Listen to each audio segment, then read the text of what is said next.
Hello, hello everyone. I'm Igibek. I'm going to present our work characterizing the security of GitHub CI workflows. The work was done in collaboration with NC State and Purdue University. Let's refresh our knowledge of CI/CD. CI/CD basically helps us to automate the software development process. The basic idea of CI/CD is that developer commits any kind of changes to the repository, which will, on the other hand, trigger the build, and then it will start building the code and ship to the, I don't know, cloud or to the users. So CI/CD is part of software development supply chain and requires at least the same level of secure management at the final software, in our opinion.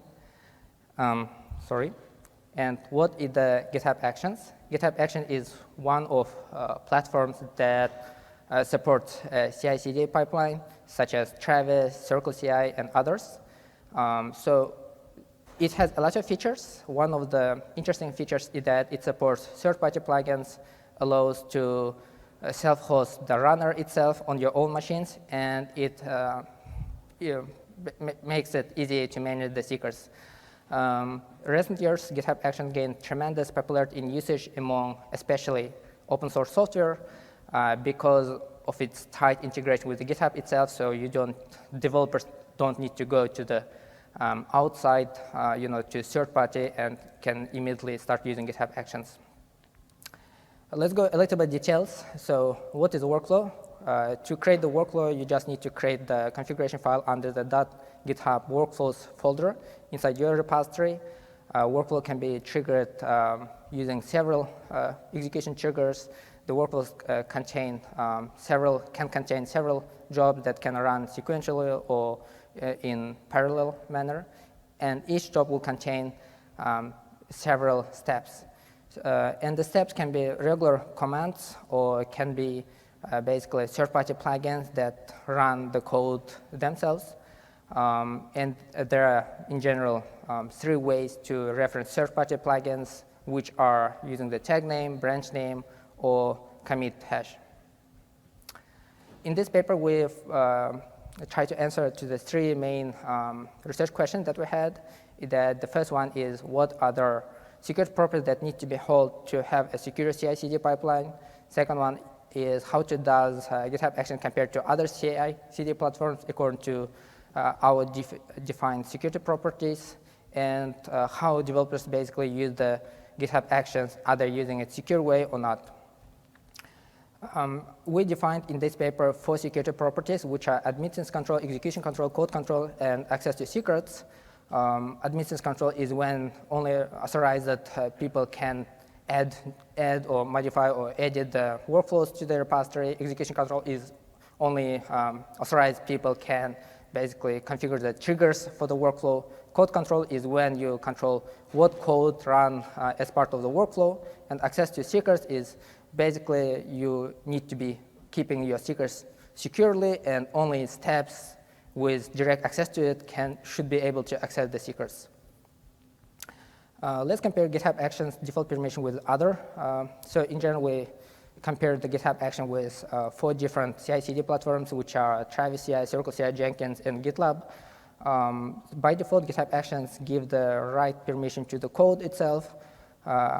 And in addition to that, all steps in GitHub workflows runs with administrative privileges.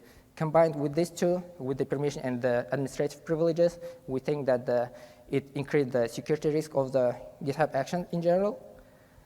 And if we compare the plugin system of GitHub Actions with different CI/CD platforms, we can see that, first of all, it supports the third-party plugin. As we discussed previously, it does not have any kind of review, as well as all other CI/CD platforms for their plugins. And also, the GitHub Actions plugin are mutable. By mutable, what we mean is that, let's imagine we have this YAML configuration file, basically, which depends on some kind of third-party plugins and perform some kind of action, original behavior. So the plugin author can include any kind of changes to the plugin itself, and which will lead to the new behavior inside the CI/CD pipelines. So developers basically who have this configuration file, they will not be aware of this behavior. That is why we call it kind of mutable because they can introduce new behavior without any kind of change to the configuration itself. In addition to that, we compare the security properties between GitHub CI and all other platforms. You can read more details inside our paper. Here, I just want to stop in one of the comparisons among the 10 available to all steps. As you can see, GitHub Actions allows all the steps to access to the seekers. For that, the steps just need to read the /home/run/__ work folder, and they can access all the secrets without having any kind of direct access to the secret itself. In addition to the security properties and comparison, we performed a large-scale measurement experiment.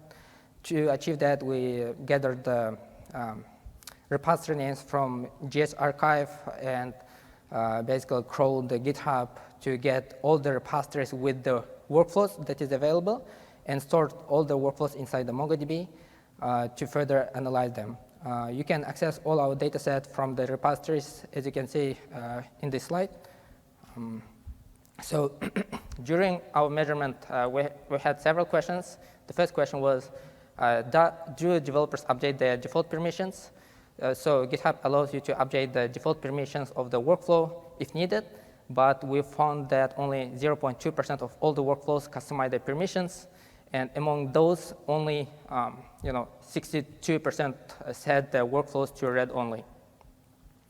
And the second question was how GitHub workflows are triggered and other triggers used in dangerous ways. So by the dangerous ways, we say that it can affect the security in general. So first of all, I want to mention that before recently, basically, it was possible to introduce the new workflows through pull requests to the repository. The attacks were using this to cryptomine the, cryptomine basically. And then GitHub itself suggests not to never use the pull requests with the self-hosted machines. Why? Because pull requests obviously can introduce new code. If you're running the arbitrary code, like introduced by other people on your self-hosted machines, on your own servers, it will lead basically to arbitrary code execution on your machine. The third question was, do users depend on third-party plugins? We found out that almost all of the repositories uses the third-party plugins. During the analysis, we found that there are at least 11,000 unique actions without versions. And if we consider also the versions of actions, the number increased to 19,000. Only 2.9% of 11,000 were from verified creators. By verified creators, you can see the example that is shown on the slide. So here we have two different actions, one from AWS, which is considered to be verified creator, and another is from someone from the internet. The fourth question is how users reference the third-party plugin. If you remember, we mentioned that there are main three ways to reference the third-party plugins: tag name, branch name, and commit hash. The GitHub itself suggests that you need to use the commit hash so that it will be non-mutable. But we actually found that we created the POC where we can change the behavior of the action itself, even if it was referenced by the commit hash. So check out the paper for more details, but in general, only 0.1% of references are using the commit hash, so developers do not follow the security guidelines. The fifth question was how users pass the secrets. So there was 50% of repositories that passed the secrets. These secrets were passed to 4,000 different actions, and only 8% of them were from verified creators. As we discussed previously, all steps can have the access to the secret itself. So we found that there is more than 5,000 plugins which have indirect access to the secrets, and only 0.9% of them are from verified creators. You can see the example of the indirect access and direct access on the right-hand side, the example. The final question we had was, do workflows depend on vulnerable plugins? Since this was not our main question of the paper, we approached this very naively. We just used the existing tool called Git Vuln Finder, which looks for the keywords from inside the commit hashes and detects if this commit basically trying to fix any kind of security issues. So after analyzing the output of it manually, spending a lot of time on that, we find that at least 500 repositories depend on actions or plugins that have somewhat high severity vulnerability.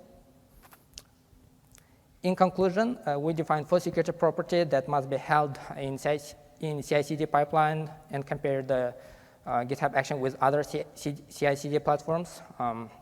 We performed the measurement study of GitHub workflows, how developers use it. So basically, the conclusion is that developers do not follow any kind of security guidelines created by GitHub. Only 0.2% of repositories update their default permissions.